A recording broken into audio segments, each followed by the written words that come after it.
More than that, Teesta, you repeatedly told that the notice or whatever it is given by the police is so vague.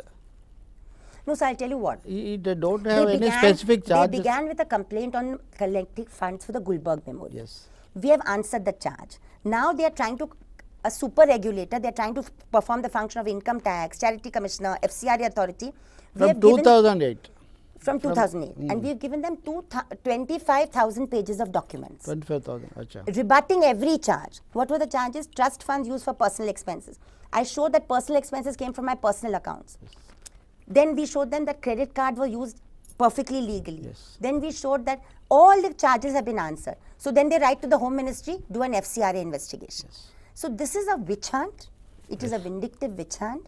And the intention is very important. The intention is that we move away from our support Yes. for the victims in the legal cases, so that those convictions that have happened can get overturned in appeal in the High Court and the upper courts, number one.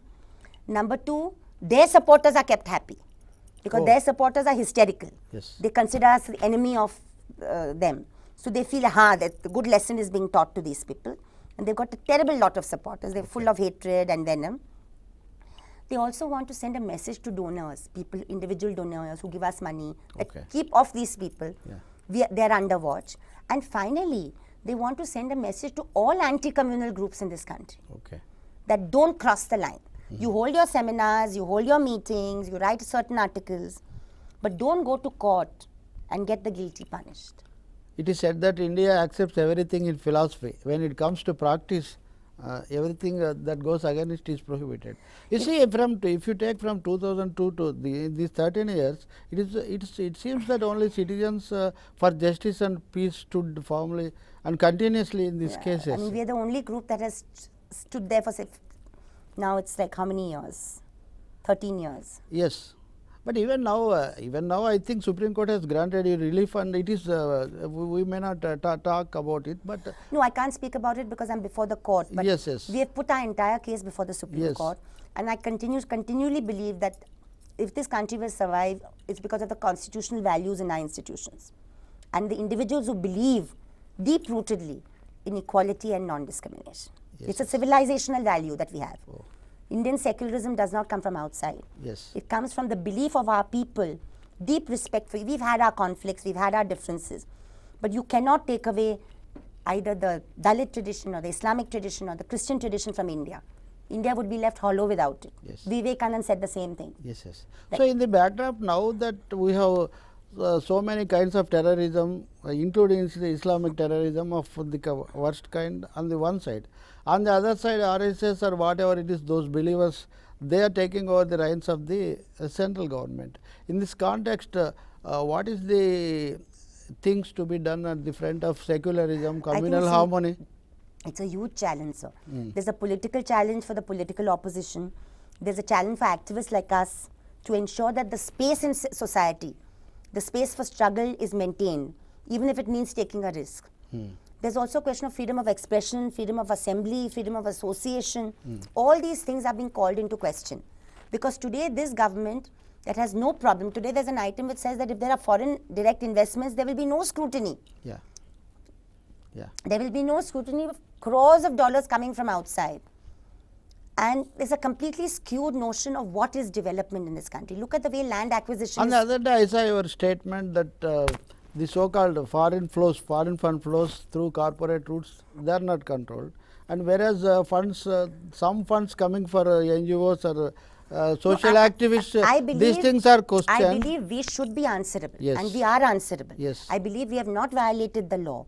But should not similar norms apply to also corporate funds? That's the question I raised. Yes, yes. And today, any political activist or social activist who questions a paradigm of development is being termed anti-national. Yes.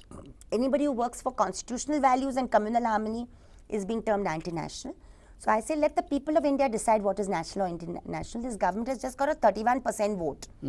It should not start behaving as if it is a monarchy. Yes. Yes. This is a constitutional democracy this country has been founded on. Apart from this communal question, even other rights, say forest rights of Adivasis. working class rights in the factories, social security, and even women's right to have children, more children. All these things have now become suddenly debates. So there's an assault at many levels. The most important, like you said, is the Forest Rights Act, the new land acquisition ordinance that is coming in, and the labor laws that are sought to be amended. Yes. Rajasthan has set the worst example, where they want to actually curtail trade unionism, Yes. curtail all the benefits of 200 years of the labor struggle, including ILO recommendations, etc. Yes. And it's a very dangerous movement for all the people of this country. Now, why is this government that actually was participated in the land acquisition law in 2013 Yes. so keen on amending it? Because there's a Then they were in consent. the There's a opposition. consent clause for farmers. There's a social audit required about what is acquired.